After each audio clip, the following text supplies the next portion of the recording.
Hello, good evening, and welcome to a very special sports podcast from the Hindu stables. And we have with us ace cricket podcaster Subash Jayaraman, more popularly known on Twitter and Facebook as the Cricket Couch. With him, we also have Mrs. Couch, and the couple is traveling all the way from Pennsylvania. And what makes the journey all the more special? Well, for about 9 to 10 months, they're going to be traversing across different countries, 9 or 10 to be exact. I still don't have the right number, but they're going across different cricketing venues just before the start of the World Cup. So what brings together Subash Jayaraman and his American wife, Kathleen? We'll know that in just a moment. Welcome to the show, guys. Thank you. Thanks for having us, Arun. So tell us, Subash, where did the whole idea evolve? What was the trigger behind this whole journey of yours? Well, if you're from India, you can't help but be a cricket fan, and so was I. But I hadn't been to international cricket match till 2007 when I went to the World Cup in West Indies. But since then, I had traveled to multiple countries like Australia, England, etc. To watch cricket, Test match, ODI, T20s, and all that. So I had the travel bug, and we met a couple from Australia. We met them in Trinidad in 2012, who were doing a 6-month backpacking trip of their own through North America, and they had opted on over to West Indies to watch some test matches. So that's where we got the idea that why not, if they can do it, why can't we do it? So we decided to do a long cricket trip of our own, which ends in Australia, New Zealand for the 2015 World Cup. Speaking about learning from different couples, how did this couple actually end up meeting each other? I would really love to listen to what Kathleen's got to say about this. Well, as all great romances begin, we met in a bar.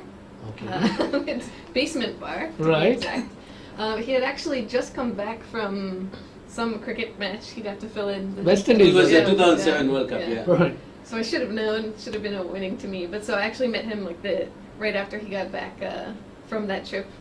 So we met that evening and became friends, and I finally asked him out on a date because he wouldn't ask me out. So Okay. I had to Culture. take life pretty but and ever since that, we've just sort of been inseparable. It's been great. He's a great guy.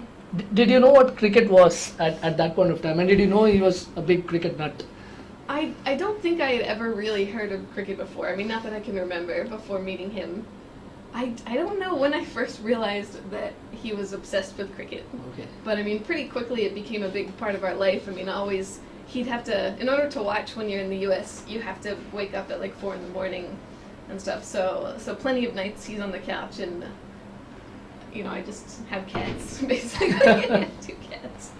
So, I guess I figured out pretty quickly that cricket was there to stay. Okay. And I better get on board, I guess. Right. So for you again, when did you really start developing an interest for the game? Could you put a finger on a date? It's still work in progress, Okay. I would say. I mean, I gathered things sort of through osmosis over the years, especially when he started doing his podcast. And, whenever he met these new friends from Twitter and things, the conversation's always cricket-based. Right. So I learned some things without meaning to, really.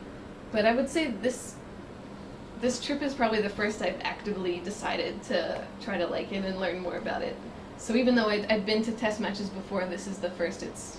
I'm actually not just like watching the birds or something. I'm trying to know what's happening. And that's another aspect of this trip, Yeah, of course it's a dream come true to be traveling for 9 months to watch cricket wherever, whenever. But, she has been a cricket widow and she's put up with it for so long. Thought it's only fair for her to have a shot at learning cricket, appreciating cricket, its past, its present and possible future, and see what all she can understand about cricket, whether watching it, playing it, so on and so forth. So that's what we've been trying to do in this trip as well, where she gets opportunities to put on the whites, pad up, put on the helmet and go into nets. And also, it's good for my ego to bowl to her. Right. Right? So because she's not so good yet. Okay. So Ask him what he did the first time he ever bowled to me. All right. That does speak a lot about your bowling skills. Go ahead. I'm not that good, but since he was a complete newbie, but I'm also hyper competitive. Right. Don't tell me what bouncer at all. I was giving her just full tosses, just so that she gets the hang of timing the ball. Right. And then there was one where she hit me over the top and then she was celebrating, which is a big no-no. You never do that in cricket. So that's an important cricket lesson for her, that you don't celebrate. So next ball, I let her have it, and Hit me on the leg. bowled in-swinging Yorker, Wow. which got her on the leg. So Subash, your trip started with the West Indies, right? Yeah, we got, because the whole idea of the trip happened in Trinidad in 2012. We thought it's only nice to start the entire trip in Trinidad, so that's where we got started. And then we went to Barbados, and then to England when India were playing the 4-test series, or 5-test, 4 tests, 3-1, yeah, 5-test series.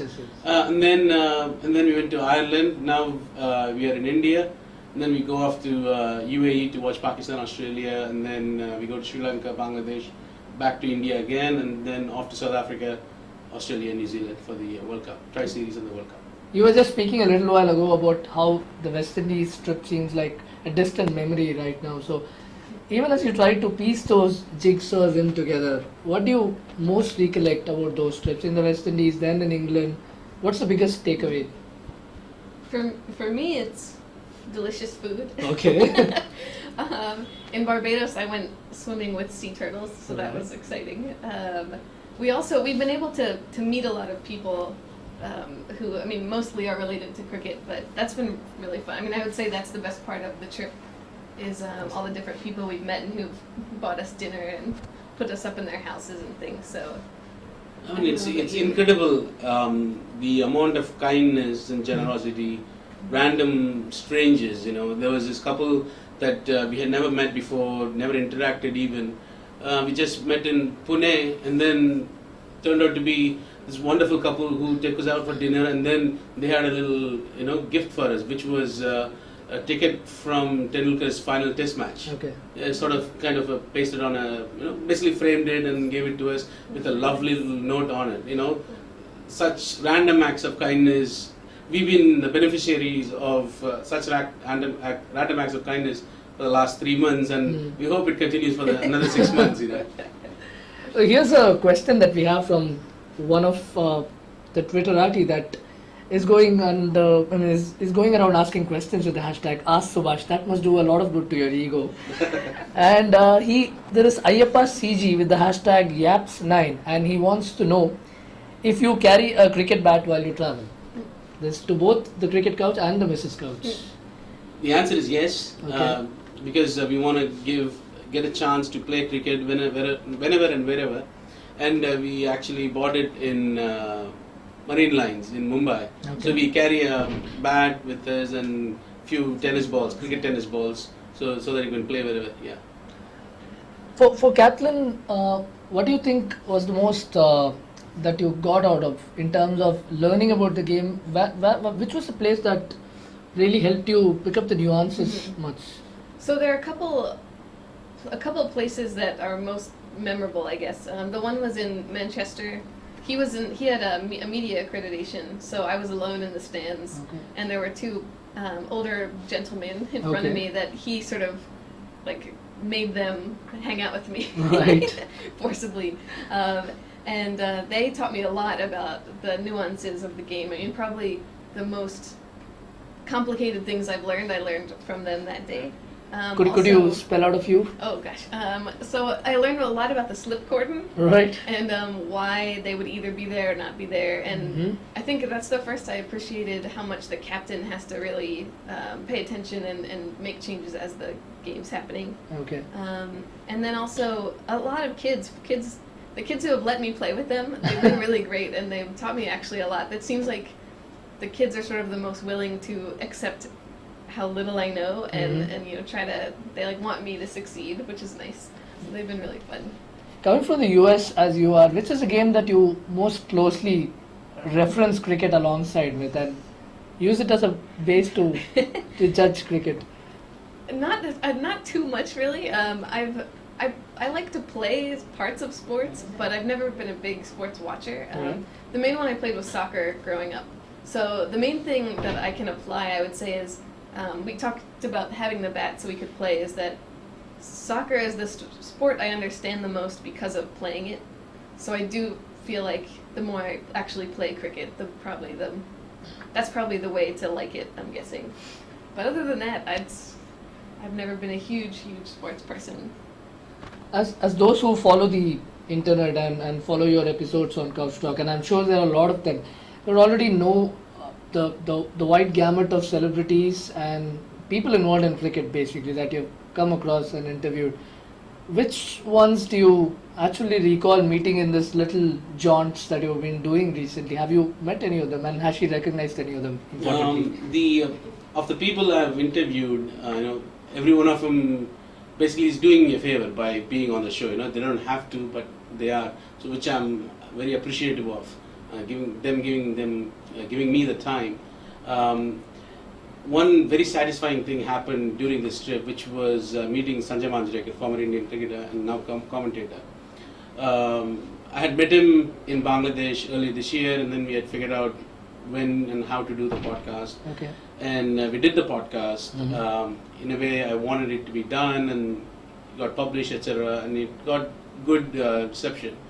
And then I actually met him again in Manchester during rain break, and then I spoke to him, and he was quite appreciative of the way the podcast turned out. He said, and I will not forget this, he said, usually people come up to me and ask me questions about such and such player or this match, that match.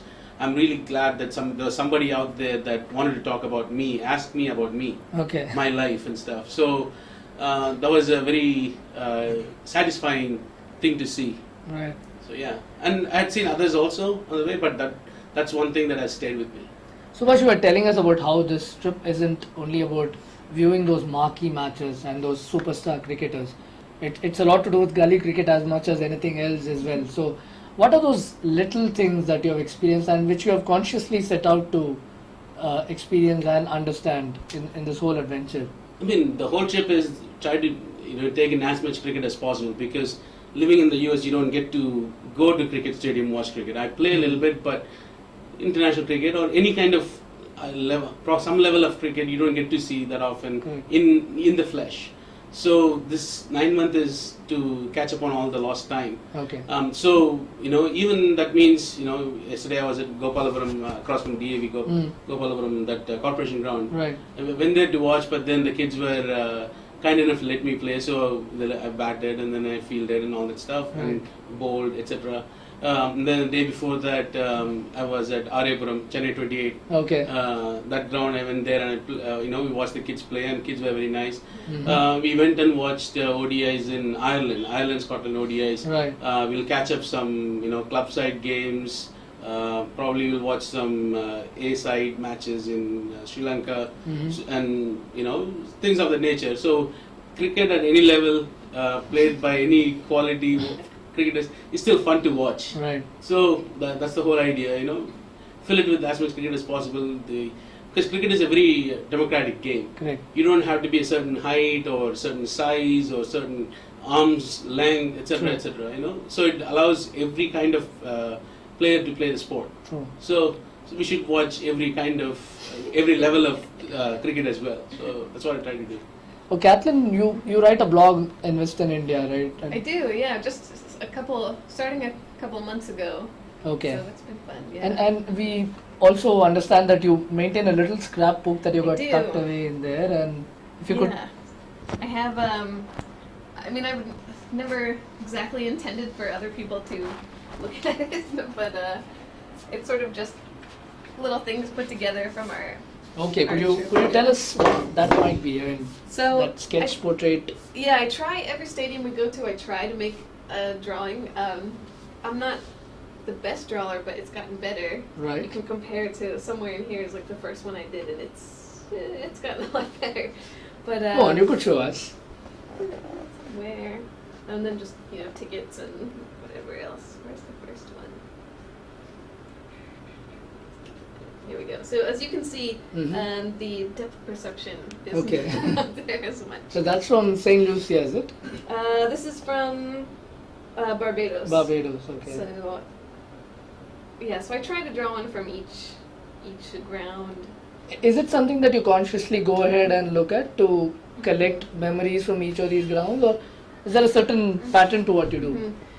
Not too much. I mean, basically whatever catches my eye. I I do try to collect like the tickets, and I mean these are tram tickets Okay. and brochures.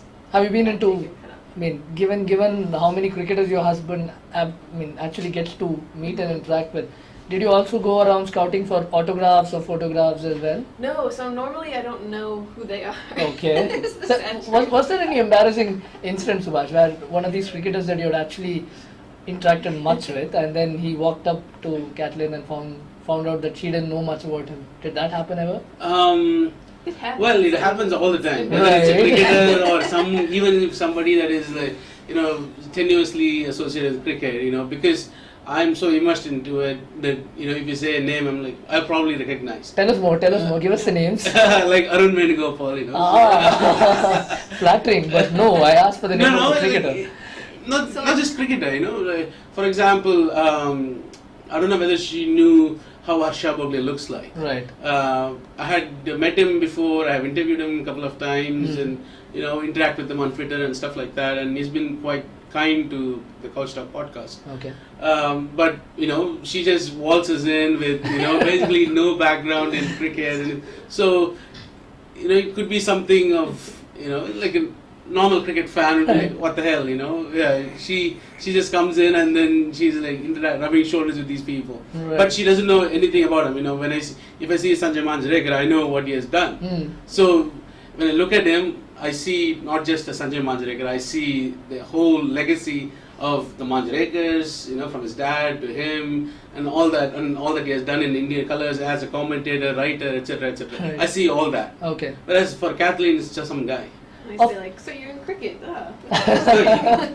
Of all the names he's coming hurtling down with, and I'm sure there are thousands of cricket names that he's coming up with on an Yeah. everyday basis. Mhm. What are the names and what are the people that have stuck to you the most? You're fascinated by.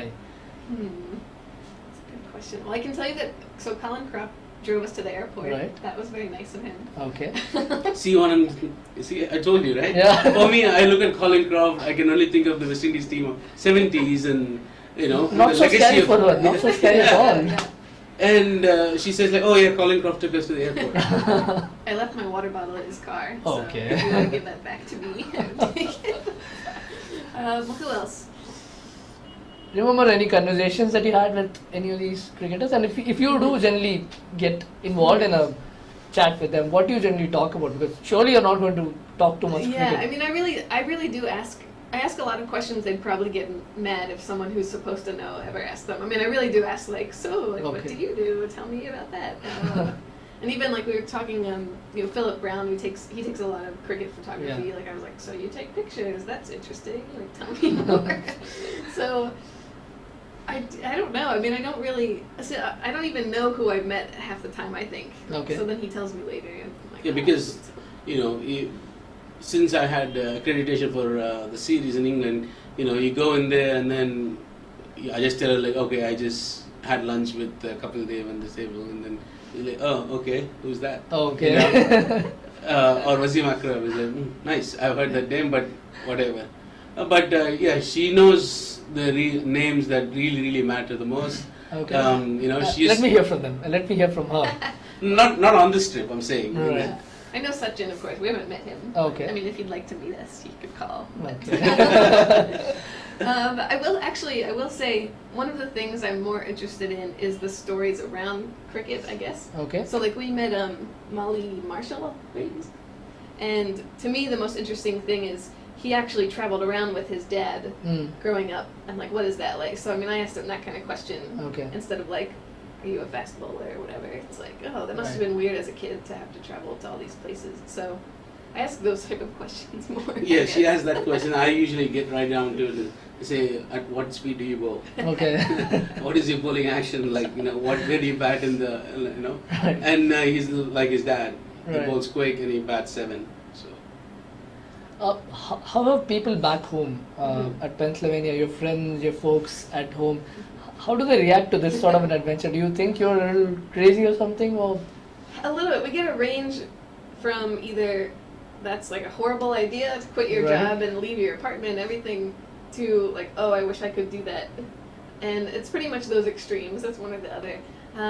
My parents are supportive. I mean, they think it's a great idea in theory, They're a little sad that I'm actually gone. Yeah, I mean, certainly none of my friends know anything about cricket. None of my family does. So that part they don't understand, I'm sure. Okay. I'm sure they would be surprised at just how much of our time is spent on cricket, really. Yeah, I mean, this is supposedly a cricket trip, but we try to take in the culture that comes with, because cricket as a sport is very much defined by the its past and the culture and the tradition and the customs that goes along with it. So we are trying to understand all of that as well, not just going to cricket match day in day out. That would just get boring. So we're trying to take in everything that comes along with cricket. And speaking of quitting the job and traveling, it does seem to be a bit of a free fall, really. A little scary, even as adventurous as it might sound. So how do you guys look at the whole proposition in itself? We probably should be more worried than we are. Right. We don't worry about it too much. I mean, for better or they worse. say that there's a fine line between being brave and being stupid. So time will tell us whether we've been brave or been stupid. So, but the possibilities, as they say, are endless. You start with a clean slate, go back home, try to find a job or wherever life takes us. We'll take it as it comes. For those of you who don't know, Kathleen started off as a chemist and does intend to pursue something more serious now. And Subash here was a materials engineer, if I'm not wrong. Yeah, I was in the materials engineering side of things, and I was technical training director for a small company. I've since quit that, but when I go back, I'll probably continue in that line of work, but start my own company or be a consultant or something of that sort. For Kathleen, I think she's going to go to university. Do you want to say more on that? If I get in, let me in. Then yes, I will do that. Getting back to cricket now again, here's another listener who's got a question for you on Twitter, MV Jagannath, who wants to ask you, if you had to pick one ground as India's Lords, which one would it be? India's Lords? Yeah. In what sense? That he doesn't Lords, say. okay. Alright, so I would say, from my point of view, I suppose what Lords represents, I would say Chepauk. Okay. In terms of... Are you being biased to your home state No, here? it's not. No, I'm not that. I mean, it's easy to say Eden Gardens and Wankhede Stadium because seat of power is there. So technically it's Chennai now, but Yeah. still. But yeah, I would say Chepauk. Okay. Just for the kind of reaction you get from the stands. Right. Which is what, very respectful fans, respectful of the sport, of the players, fellow fans. You see that at Lords, and I've always thought that Kathleen will have great education in cricket when she was in England, Okay. and it happened so Right. when you were in Manchester. I see that sort of thing happening. If you were to watch a match in Chepauk, that's with the fans sitting there, The they'll be knowledgeable- equally accommodating of her. The knowledgeable Chennai. Yeah, knowledgeable Chennai crowd, yes. Okay, fair enough. Here's another question that we have from Sheikh Iyer with the handle Venu Sastri. So he wants to ask this question to both of you. Have you ever won a jersey that's relevant to the match happening? Well, I started collecting cricket jerseys, and also flags and stuff like that. Whenever possible, I just wear what comes to mind. It has nothing to do with to support a particular team or anything. He's making it sound like he doesn't ever put any thought to it, but really he generally, as a troublemaker and competitive person, will just wear the opposite shirt than is expected of him, basically. Okay. Really? I know that. Yeah, so the cat's out of the bag He's now. me too much, but I did actually just buy a shirt for CSK when we were watching them. Mhm. I bought it, one of the women on the side of the road. I Okay. figured that was like part of the whole experience would be to try to buy. You would have certainly become a hit with the crowd here for sure. I do sometimes. That's true. I was Okay. wearing a CSK shirt for that match. Yes. Okay, so you're playing devil's advocate then. I'm not specifying who the devil is, Yes. just for the record. But Kathleen again, Subhash was telling me about how you went to Chandu Gode's house, and there was obviously a lot of engagement with Bubbles, his dog. Yeah. But what are the things that you, for instance, pick up from, say, someone like Mr. Bode, who's a legend of the game, who's played in a vintage that's much beyond our years, Yeah. and Subhash is probably busy pestering him with cricket-centric questions. So what's your whole engagement there? It's, similar to what I was saying earlier, where I'm interested in the sort of stories around it, I guess. So it's interesting to me the time that he was working in, Okay. And how that's changed now, and you know what all that was like. So some of it, you know, I just kind of zone out, to be honest, Okay. and it goes away. But I find that very interesting that he was. Anytime there's this like formative years, I guess you could say, it's always interesting to talk to the people who were there then. So. I mean, usually, I mean, of course, Mr. Bode, you know, he can tell you the entire history of not just Indian cricket, but cricket as a whole in the subcontinent, etc., etc. And he is such a treasure trove of knowledge. Right. So for me, it was very interesting to speak to someone that has played international cricket for such a long time, and then serve as chairman of selectors twice, and a lot of the guys, you know, that we consider to be legends of the modern game. So.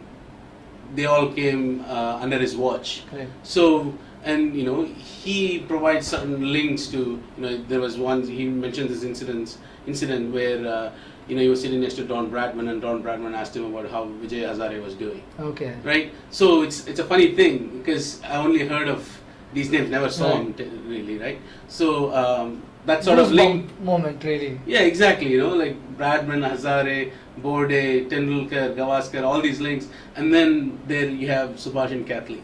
So it's like, Bubbles. yeah, and Bubbles. Bubbles, yes. You know, so it's bizarre, it's weird, it's surreal. You know, pinch yourself moments happen all the time on this trip, and you know, for us, every day is a new adventure, and you know, we can't believe our luck that we're actually getting to do this, and it's gone on well so far. Right. Anyway, and that's all because people have been nice. I mean, you just realize that you know, people are people, and they're usually nice. Correct. You know, nobody wants to screw you over. So, Right. you know, so based on that, we have done so far okay. Steering a little away from this trip in particular, and then talking about Subash's own experience of interviewing people related to cricket in every possible way. And I mean, they're some of the biggest names to have come along, right from Michael Hussey of recent times to which eventually opened up a can of worms again with him talking about the whole CSK episode, but that's for another day. But there are so many names that come across, right from some of these West Indies legends of the past to the great Australian cricketers of a more recent vintage like Steve Waugh. Which are the interviews that stand out, and for what reasons? A lot of the times it just goes as a blur when I interview the big names. You know, Wasim Akram, I don't even remember interviewing him that much because I was so nervous. Right. Same thing happened with Curtly Ambrose. Wasim Akram was one of the more big names in my broadcasting career, right? But then Curtly Ambrose only happened 3 months ago. Right. It was a day before I left. We left US for the trip or something like that. And I was nervous. So, and I get butterflies no matter whether it's Curtly Ambrose or, you know, Hemam Badani or, you know, some under 15 USA cricketer or a journalist. I still get butterflies. Okay. Which makes me think that, you know, I still care about it and I want it to turn out well. Right. I want to do justice to the people that are giving me the time. So I want to do justice by that. So, which means I have expectations of myself, which makes me nervous, which gives me the butterflies. So, you know, it keeps me motivated to do a better job every single time. That's getting too far politically correct, Subhash. No, We're no. not going to let you get away No, with that. I'm not saying that. Like, in terms of really interesting podcasts, wise, you know, there was this one podcast that I'm very proud of for having done for many different reasons. It was with Kate McGregor. She used to be Malcolm McGregor, and then she went through her transition from being a man to a woman. You know, and she used to work in the Australian Army, speechwriter for the Army Chief, etc., and a cricketer, and a cricket writer. Right. So to talk to her about, she had written a book about India's tour to Australia 2011-12. We talked about that, but half of the podcast was about her mental, emotional, physiological changes. Correct. And I needed to. I'd never done an interview like that. So for me, that is another aspect of our human existence Right. to understand that. So I was very, very proud of having done that interview in a way that I wanted to, without trying to come across as somebody that was too intrusive Right. into her life, Right. while at the same time making it comfortable enough to open up about her life to the rest of us. On the other end of the spectrum, which were the more lighter ones that you've done, and the more hostile characters that you had to encounter? Lighter ones, I would say Jared Kimber. Jared Kimber podcasts are unbelievably fun. Right. Because you get him on and you say, "Welcome to the show, Jared," and then that's it. Okay. He'll take care of the rest of the show. Right. He's that gifted. No wonder and he he's been knows a his repeat cricket. guest on your shows. Yeah, he is. He has appeared the most on the show. Right. Just for that reason, because Okay. Jared makes it so easy for you. Okay. So he's been the most for 5 times, I suppose. Some of the harder ones. Hostile is the word. I don't think I've had a hostile guest. Okay. Because I'm not trying to, get that magic quote that I can run it as a news item or anything of the sort. Okay. For me, the reason why I even started doing the podcast is because everybody has a story to tell. Okay. Okay, we can talk about match previews, reviews, and selection policies, and where did they go wrong, and all that. But but everybody still, we have to recognize the fact that he's a human being, whether who's playing, writing about it, taking pictures, or officiating, administrator, all that. They are still human beings and they have a story to tell, and that's what I'm trying to do anyway. Okay. So there is no question of hostility, Right. but there have been difficult guests in terms of people who are a bit more reticent Right. than I thought they would be. Those interviews are slightly harder to do, but you get through them anyway. Who are the ones? They want names. You want names? I mean, I had I guess, just if you want a name, interview with Dinesh Karthik was a tough one to do. Okay. Because Karthik, he has his own way of conveying his thoughts, and he speaks in very short, And he's very sharp fast. sentences and to the point. Right. Whereas the podcast is built on having descriptive answers, basically Okay. letting the guest have his or her time. But so it was kind of hard to do that podcast. Other than that, I haven't had much issues. What's Kathleen's input in all these podcasts that he does? Not too much, really. I mean, honestly, he's very good. He does it on his own, pretty much. Sometimes I edit things. Once or twice I have transcribed when the normal transcriber, which was awesome, is not available. But not really too much. It's pretty much your I show. remember there was this one podcast I was trying to do of Ian O'Brien, former New Zealand cricketer, and the podcast was on another sensitive topic, which was about mental health issues and his struggle with depression. And once again, I needed to do this interview delicately, Right. without trying to come across as complete a-hole. Can I say that? You said it. That's Okay. right. Because I want to be sensitive to his condition, and how he had come through it. So in such sensitive topics and stuff, even with the one with Kate McGrath, I consult a lot with Kathleen. She helps me through. Yeah. So she'll help me phrase a question in a better, more humane way. And Kathleen, just before we wind up, there's something that I wanted to ask you. I mean, I'm sure I'm probably speaking for quite a lot of us who are intrigued by what you're doing right now. This whole blog process where your whole train of thought is anyway being put in.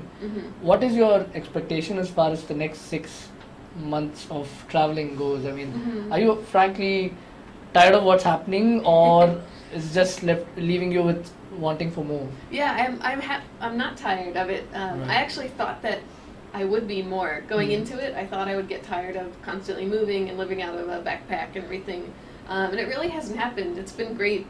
I think I'm a curious person, you could say. I like going to all these places, and we've met, as we said, a lot of great people. And there's every day there's some new thing happening. So I'm looking forward to it. And most of all the countries to go I've never been to before. So I'm really looking forward to going there and seeing what it's like compared to these other places, and even what cricket's like, which I never thought I would say. Okay. Before. But yeah, I'm really curious. It'll be fun. It's good. Subhash, there's one last question on the show, and this is from a certain Mrs. Couch. So she wants to ask you, which is, dear Cricket Couch, what is Mrs. Couch? Great wife or greatest wife? She's my best friend. Wonderful. Okay, did you by any chance tell her what a googly is all about? Because that exactly is the googly. That I don't know yet. I'll have to learn. Right. I'm sure Subash will be teaching you more about the googly and other cricket terms. Thanks a lot for being on the show. Yeah, It thank was you really so much. wonderful having the both of you here. Thank you so much for having us. And all the very best for the rest of your cricket adventures. Thank you. Thank you. Thanks so much for joining us, everyone. Cheers.